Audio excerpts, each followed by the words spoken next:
In 5, 4, 3. This is DJ JoeSneaker, and I'm right here in Horizon Worlds, and this is where I'm going to have my platform. I like using avatars because, as everyone else knows, we're not happy with the way we look. So everybody wants to be an avatar. There's nothing wrong with that, especially if you can afford to do it in real life.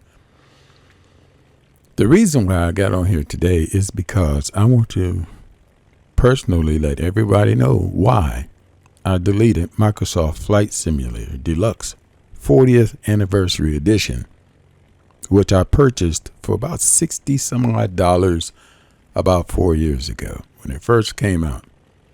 Beautiful game, bunch of problems. The game only has 2.9 out of 5 stars, which is pretty accurate.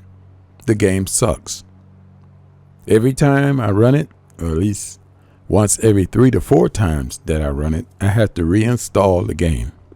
This is the only game that I have to install every other time that I play it. I have been playing this game since the 80s. I have some footage here, and I see some pictures from back during that time when Microsoft Flight Simulator was on a floppy disk. I believe my first copy was on cassette tape.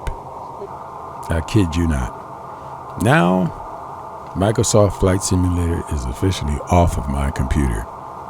And the reason being is because when I went back to reinstall the game for the 99th time, it says here that I own the game, and when I click on install, the install button gets grayed out and it does not download.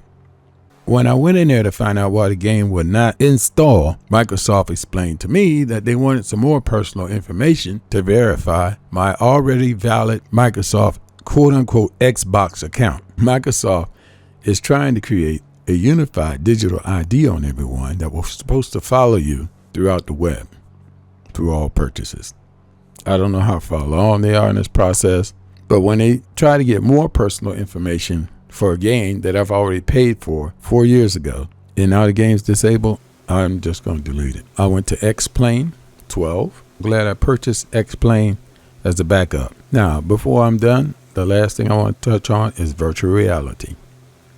If you buy back in the day, I bought an i7 IBM processor PC for about $999.99. Well, it has an advanced graphics card in it. But guess what? You pay $1,000 for a computer and you hook up Flight Simulator and you put it on your virtual reality headset, it sucks. Unless you have $3,000 to $4,000 to put into a computer to go on your desktop, you are not going to enjoy Flight Simulator the way it has been meant by the developers. Like I said, I speak from experience, so that's all I want to talk about. I was going to talk about some other stuff. I was going to get some other things going, but this is taking up too much time, and I did not want a long video.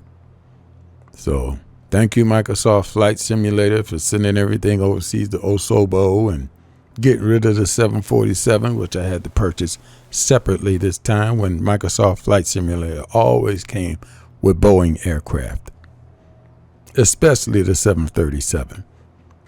And then after having a 737 for all these years, you come out with the virtual reality version, and there's no 737. You have to purchase it separately. Really? Total size of this file is 157 gigabytes. If you have a dial-up connection or a slow connection, if you don't have fiber, it's going to take you a while to download that game. We're talking 9,600 baud. Now here we are, so many MIPS later, and it's still taking hours to download a game that you've already paid for, you've already downloaded, and for some reason, I don't know, every time they make one little tweak, you have to download the entire game. The worst Christmas I had with Microsoft Flight Simulator was the first year it came out.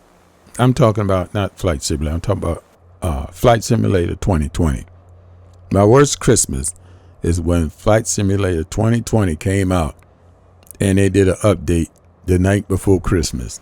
So Christmas morning, I think I'm going to fly my plane, enjoy Microsoft Flight Simulator because I got a new controller for Christmas and I'm going to play my Flight Simulator. And the first thing it hit me with, you have to reinstall this game. This was before fiber.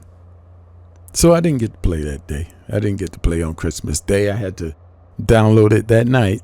And once it was done the next morning, I finally got a chance to fly Microsoft Flight Simulator one more time. So 40 years Flight Simulator, thank you. It's been great, but now it's time for the divorce. I'm going to work on something else now.